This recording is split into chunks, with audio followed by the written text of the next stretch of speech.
Halo semuanya, selamat pagi dan selamat bergabung di channel Hendrik Sungku.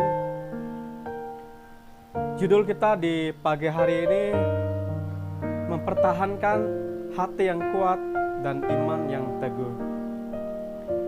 Sahabatku, kita buka dari dalam Yosua pasal yang pertama ayat yang ke-9. Pagi hari ini kita belajar tentang 3 hal bagaimana kita tetap mempertahankan hati kita dan iman yang teguh bersama dengan Tuhan kita Yesus Kristus. Hal yang pertama yang perlu kita lakukan adalah kuatkan dan teguhkanlah hatimu. Sahabatku, dimanapun Anda berada saat pagi hari ini, firman Tuhan mengingatkan kita untuk kita boleh menguatkan bahkan meneguhkan iman kita sendiri di hadapan Tuhan. Mungkin hari-hari ini kita melihat kondisi yang belum stabil, khususnya di bangsa kita. Persoalan virus corona belum kunjung usai. Tetapi kita percaya melalui pembacaan firman Tuhan di pagi hari ini, bukan persoalan kepada virus coronanya, tetapi persoalan yang ada di dalam hati kita.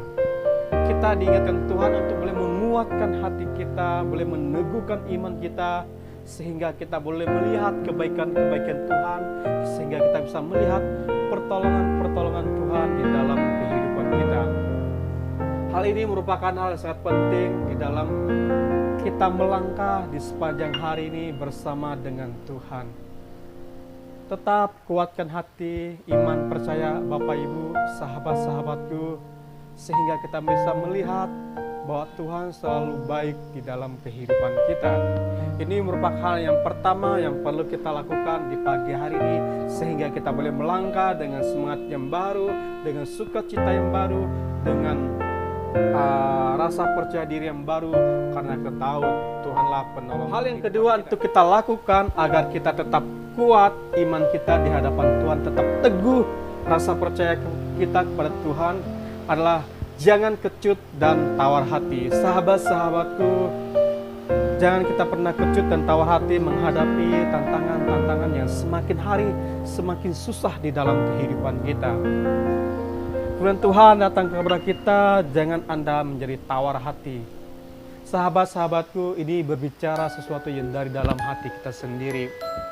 Jika kita menjadi tawar hati, kecut, boro-boro kita mau bangkit semua semangat mengerjakan apa yang ada di hadapan kita, kita sendiri sudah tawar hati. Tawar hati berbicara sesuatu yang kita sudah tidak merasa kita tidak bisa mengerjakannya. Mungkin sesuatu yang di luar kendalinya kita, mungkin sesuatu yang di luar batas kemampuan kita. Sahabat-sahabatku, kita diingatkan oleh Daud ketika dia menghadapi Goliat, ya.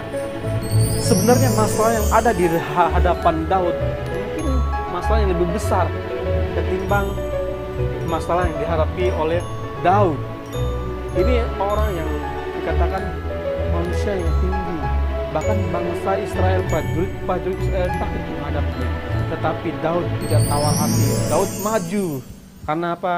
Dia bertahu, dia punya pengalaman dengan Tuhan di dalam kehidupannya di masa-masa yang lalu.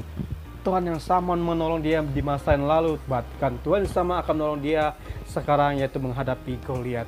Sahabat-sahabatku, jangan kita pernah menjadi tawar hati di dalam kehidupan kita, khususnya di kondisi virus corona.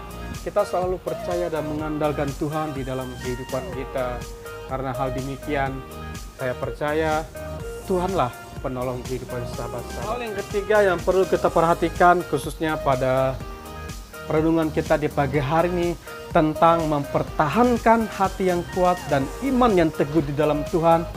Yang ketiga adalah sebab Tuhan menyertai kemana kita pergi.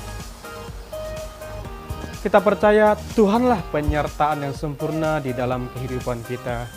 Penyertaan Tuhan selalu sempurna, sahabat-sahabatku. Dia berjanji dia akan menyertai kehidupan kita sampai kepada kesudahan zaman.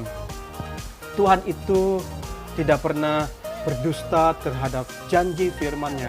Pegang janji Tuhan ini di dalam kehidupan kita, khususnya di renungan kita pada hari ini. Bagaimana kita mempertahankan hati yang kuat dan iman yang teguh di dalam Tuhan. Yang pertama, kita harus menguatkan diri dan meneguhkan iman kita kepada Tuhan.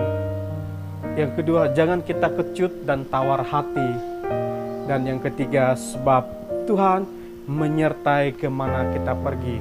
Demikianlah renungan kita pada hari ini dalam pembacaan Yosua pasal yang pertama ayat yang ke-9. Selamat pagi, selamat beraktivitas. Tuhan Yesus memberkati sahabat-sahabatku. Amin.